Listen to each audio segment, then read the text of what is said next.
Hello students, कैसे हैं आप लोग। चलिए, आप लोगों की डिमांड पे मैं लेकर आया हूँ अपनी रिकॉर्डेड लेक्चर्स। आज हम क्वाड्रेटिक इक्वेशन पढ़ेंगे। क्लास 10th के स्टूडेंट्स बहुत दिनों से बोल रहे थे। चलिए, तो आज हम क्वाड्रेटिक इक्वेशन स्टार्ट कर रहे हैं। फर्स्ट टॉपिक हमारा क्वाड्रेटिक इक्वेशन है एंड इस टॉपिक में वैसे ये काफ़ी इंपॉर्टेंट टॉपिक है बिकॉज आपको मैं बता दूं कि क्लास 11th में जो स्टूडेंट्स आईआईटी की प्रिपरेशन करेंगे उसमें ये टॉपिक बहुत बहुत इंपॉर्टेंट हो जाता है बिकॉज हम लोग यहीं से स्टार्ट करते हैं और इसमें कई सारी चीजें और आपको ऐड हो जाएंगी। क्वाड्रेटिक एक्सप्रेशन, ग्राफ और इनइक्वालिटीज, ये सारी चीजें इसमें हम देखेंगे। बट अभी के लिए हम क्लास 10th के सिलेबस में जो चीजें हैं, जो टॉपिक्स हैं, वो हम फोकस करेंगे। तो क्लास 10th में आपको सिलेबस पता ही है, मैं एक बार दोबारा से रिवाइज बता देता हूं। देखिए, सबसे पहले तो हमें क्वाड्रेटिक इक्वेशन में इसका सोल्यूशन पढ़ना है। सोल्यूशन में आपको 3 मेथड बताए जाते हैं, अभी हम डिस्कस करेंगे। देन इसके बाद आप नेचर ऑफ रूट्स के बारे में पढ़ेंगे। देन इसके बाद आप पढ़ेंगे कि किस तरह से हम relation between roots and coefficients, ये 3 टॉपिक है हमारे पास में, और फिर वर्ड प्रॉब्लम आ जाती है। तो देखिए, सबसे पहले तो हम देखेंगे कि क्वाड्रेटिक इक्वेशन एग्जैक्टली होता क्या है। An equation of the form of the form ax square plus bx plus c equal to 0 is called quadratic equation. Okay, so इस तरह का कोई भी इक्वेशन, इसे हम क्वाड्रेटिक इक्वेशन बोलेंगे। इसमें a, b एंड c ये कोएफिशिएंट्स हैं एंड कांस्टेंट टर्म है। a is the coefficient of x square, b is the coefficient of x and c is constant term।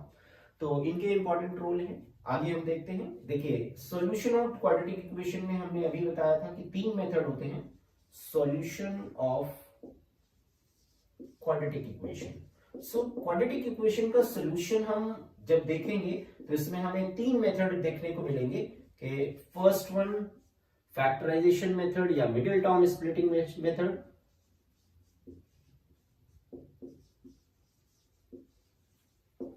factorization method, and second method is by completing the square method, and third one is quadratic formula।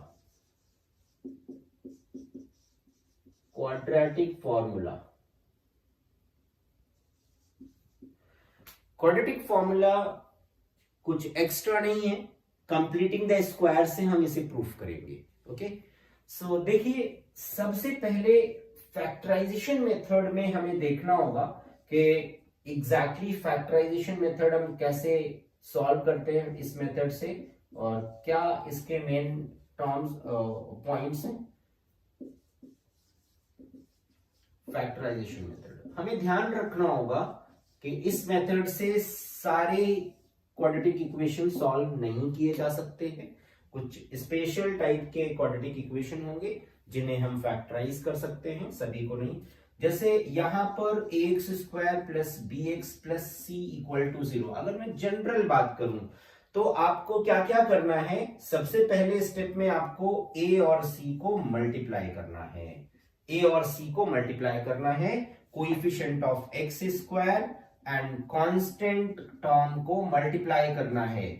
a into सी जो भी value आ रही है इससे हमें देखना है कि जो भी वैल्यू ये निकल के आ रही है, अब इसके बाद हम इसे फैक्टराइज करेंगे। इसके जितने पॉसिबल फैक्टर्स हैं, या आप कह सकते हैं प्राइम फैक्टराइजेशन टाइप की चीज हम बना लेंगे।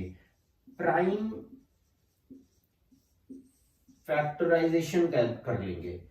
अब प्राइम फैक्टराइजेशन करने के बाद आपको देखना है, अगर यहां पर ये जो c के साथ में साइन लगा हुआ है ये पॉजिटिव है तो हम इसके फैक्टर्स को, या इसे हम 2 पार्ट्स में ऐसे नंबर्स को लेंगे जिनका सम b के इक्वल हो।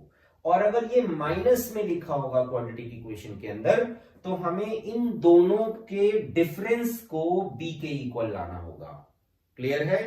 तो चलिए इसको हम एग्जाम्पल के थ्रू करते हैं और फिर हम क्या करेंगे, फिर इसे हम b को उस दो टर्म में मिडिल टर्म को ब्रेक कर लेंगे, उसे स्प्लिट कर लेंगे और फिर दो दो फैक्टर्स में के फॉर्म में हम इसे ब्रेक कर सकते हैं। बेसिकली हम इसे दो लीनियर फैक्टर्स में ब्रेक करना चाहते हैं। दो लीनियर फैक्टर्स में ब्रेक करने के बाद हम बोलेंगे कि दो लीनियर फैक्टर का प्रोडक्ट अगर जीरो है तो इधर दिस विल बी जीरो और दिस विल बी जीरो। तो इससे हमें x की वैल्यूज निकल आया करेगी। ठीक है, तो हम चलिए स्टार्ट करते हैं। एक बहुत ही बेसिक सा एग्जांपल लेता हूं। फर्स्ट एग्जांपल आपके सामने ये है कि आपको x square minus 5x plus 6 equal to 0 को फैक्टराइज करना है। बहुत ही फेमस सा एग्जांपल है ये, बहुत ही सिंपल सा। आपको सबसे पहले देखना होगा कि हम यहां पर 1 और x को कैसे मल्टीप्लाई करेंगे। 1 और 6 को मल्टीप्लाई करेंगे, 6 आ जाएगा। 1 और 6 को मल्टीप्लाई करने के बाद जब 6 आ रहा है तो हम देखेंगे 6 को दो पार्ट्स में ब्रेक करना है जिनका सम, इसे देखकर आपको पता चलना चाहिए कि हमें सम लेना है इनके दो फैक्टर का और वो किसके इक्वल हो, 5 के। तो इजिली आप इसे बोल सकते हैं 2 और 3 में ब्रेक करना है। क्लियर है? तो हम इसे 5 को 2 प्लस 3 लिख देंगे, प्लस लगा हुआ है तो इसे हम प्लस से ब्रेक करेंगे। So X square minus 2 plus 3x plus 6 equal to 0। Now X square minus 2x, हमने इसे x से मल्टीप्लाई कर दिया है, minus 3x plus 6 equal to 0। अब दो दो के फैक्टर्स हमेशा दो पेयर बना लेंगे, ये एक पेयर बन जाएंगे। तो इसमें से x कॉमन आएगा, x माइनस 2, और यहां से माइनस 3 कॉमन आ रहा है, x माइनस 2 इक्वल टू 0। आपको चेक करने का तरीका ये है कि आप सही जा रहे हैं या नहीं। तो इसमें से एक का फैक्टर कॉमन हमेशा मिलेगा, अगर कॉमन नहीं मिल रहा है इसका मतलब आपने कहीं मिस्टेक कर रखी है। x माइनस 2 कॉमन ले लिया दोनों से, x यहां से आएगा, यहां से माइनस 3 आ गया इक्वल टू 0। सो दो फैक्टर्स आपको मिल गए। अब आप इसे इजिली ब्रेक, इधर दिस विल बी 0 और this will be 0। So x is equal to 2 और x इक्वल टू 3। ये इसके जीरोस या रूट्स आ गए। तो ये एक बेसिक सा एग्जांपल था जिसके थ्रू हम मिडिल टर्म स्प्लिटिंग से कर रहे हैं। देखिए मिडिल टर्म स्प्लिटिंग की कुछ और क्वेश्चन ले लेते हैं। जैसे आपके सामने इस तरह का प्रॉब्लम हो कि लाइक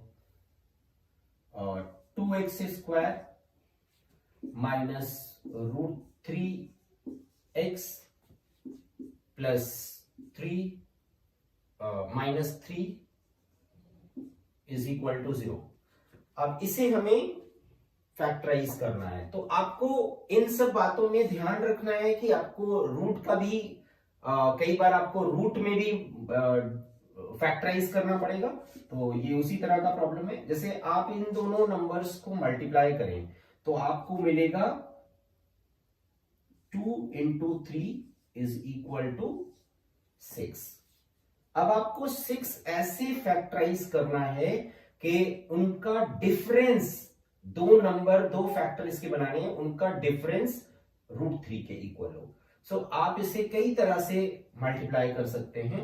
हम इसे ऐसे भी लिख सकते हैं 2 इंटू 3 आप इसे 2 इंटू √3 लिख दीजिए। अब देखिए 2√3 अगर एक नंबर है और √3 दूसरा नंबर है तो इन दोनों का डिफरेंस √3 आ जाएगा। क्लियर है? सो आप यहां पर आपको क्या करना है, ये सब चीजें दिमाग में रखनी है कि हम इसे स्प्लिट ऐसे करें कि अगर यहां पर रूट आ रहा है तो आपको रूट के टर्म्स में सोचना है। रूट में 3 आ रहा है तो 3 को आपको रूट में टर्म में सोच, यहां 2 होता तो आपको 3 इंटीजर में और 2 को √2 इंटू √2 करके लिखना होता। सो उससे डिफरेंस या सम जो भी हो रहा होगा वो इस तरह से आ जाएगा। चलिए अब हम लोग इसे फैक्टराइज, ये इंपॉर्टेंट है, ये सोचना ही आपका मेन क्वेश्चन का पार्ट है। देखिए 2x स्क्वायर माइनस, अब आप इसे देखिए, इसे आप कैसे लिखेंगे, इसे डिफरेंस में 2√3 माइनस √3 लिखेंगे। इसका रिजल्ट कितना बचेगा, √3। 2 टाइम्स √3 और 1 टाइम्स √3 का डिफरेंस 1 टाइम रूट 3 आ जाएगा, बाहर माइनस है, x minus 3 equal to 0। So यहां से आप देखेंगे तो आपको मिलेगा 2x² minus 2 root 3x minus minus plus हो जाएगा, root 3x minus 3 equal to 0। तो यहां से अब देखिए आप यहां पर आपको क्या करना है, अगेन वही दो दो के फैक्टर्स बनाने हैं, इन दोनों को एक साथ लेंगे, इन दोनों को एक साथ लेंगे, 2x यहां से इन दोनों में कॉमन मिल रहा है, x माइनस रूट 3 आ जाएगा, एंड यहां से इन दोनों से आपको साफ दिख रहा है रूट 3 आप इजिली कॉमन ले सकते हैं, सो x माइनस रूट 3 आ जाएगा यहां पर इक्वल टू 0। सो यहां पर आपको दो फैक्टर्स मिल गए, x माइनस रूट 3 कॉमन आ रहा है, 2x plus root 3 equal to 0। So यहां से आप फैक्टराइज कर पाए हैं, और यहां पर आपको सिंपली क्या लिखना होगा, x minus root 3 will be 0 और 2x plus root 3 will be 0। So x की वैल्यू रूट 3 आ सकती है, या x की वैल्यू माइनस रूट 3 बाई 2। ये दो सॉल्यूशंस आ गए, ये क्वाड्रेटिक इक्वेशन के दोनों रूट्स आ गए। सो इस तरह के प्रॉब्लम्स में अक्सर क्वेश्चन जब रूट में आता है तो बच्चे थोड़ा सा घबरा जाते हैं। अब देखिए इसी क्वेश्चन को मैं, सेम क्वेश्चन को थोड़ा सा चेंज कर रहा हूं। देखिए जैसे अब क्वेश्चन यहां पर ऐसा हो कि मैं यहां पर इसे प्लस कर दे रहा हूं, तो अब प्लस में लाना है और कितना लाना है, यहां पर मैं देखिए कैसे क्वेश्चन कैसे बना रहा हूं, ध्यान दीजिएगा। अब देखिए हम क्वेश्चन को इस तरह से फ्रेम कर रहे हैं, अभी भी जो प्रोडक्ट आएगा वो 6 आएगा, 6 आएगा, 6 को अब हम रूट के अंदर 2, यहां पर क्वेश्चन थोड़ा चेंज कर रहा हूं, यहां पर कोएफिशिएंट में चेंज कर रहा हूं। इसमें देखिए हम ऐसे लिख सकते हैं 3 इंटू रूट 2 इंटू रूट 2, अभी भी 6 आएगा, अभी भी 6 आएगा। बट यहां पर जब सम करेंगे तो 3 और 1 मिलकर कितना हो जाएगा 4, तो यहां पर मैं 4 रूट 2 लिख रहा हूं। अब देखिए क्वेश्चन आपके सामने नया चेंज होकर आ गया। अब आपको क्या करना है, अगेन 2 इंटू 3 6 आएगा। आपने देखा कि किस तरह से मैंने ब्रेक किया है, हमें सम लेना है और जिसमें रूट 2 आना चाहिए, तो आपको क्या करना होगा, आपको 3 को नहीं टच करना, आपको अब रूट 2 को टच करना है, रूट 2 इंटू रूट 2 फैक्टराइज करना है, और दोनों का सम 4 के इक्वल आना चाहिए। तो एक पार्ट ये हो गया, दूसरा पार्ट ये हो गया। सो आप इस तरह से क्वेश्चन अपने से भी फ्रेम कर सकते हैं और इस लॉजिक को बहुत इजीली समझ सकते हैं कि एग्जैक्टली इस मेथड का पर्पस क्या है। तो देखिए यहां पर आपको क्या करना है, इस 4 रूट 2 को स्प्लिट करना है इन दो पार्ट्स में। So we can write 2x² minus 3 root 2 plus root 2 into x।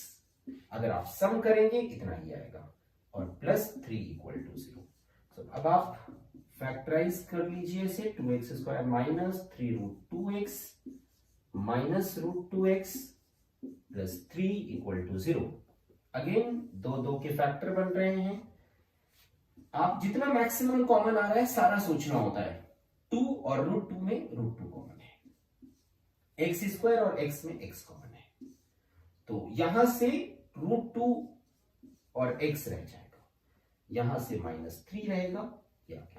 यहां पर आप देख रहे हैं रूट 2x प्लस 3 है, माइनस कॉमन ले लेंगे तो सेम आ जाएगा, माइनस कॉमन ले लीजिए, और root 2x minus 3 equal to 0। यहां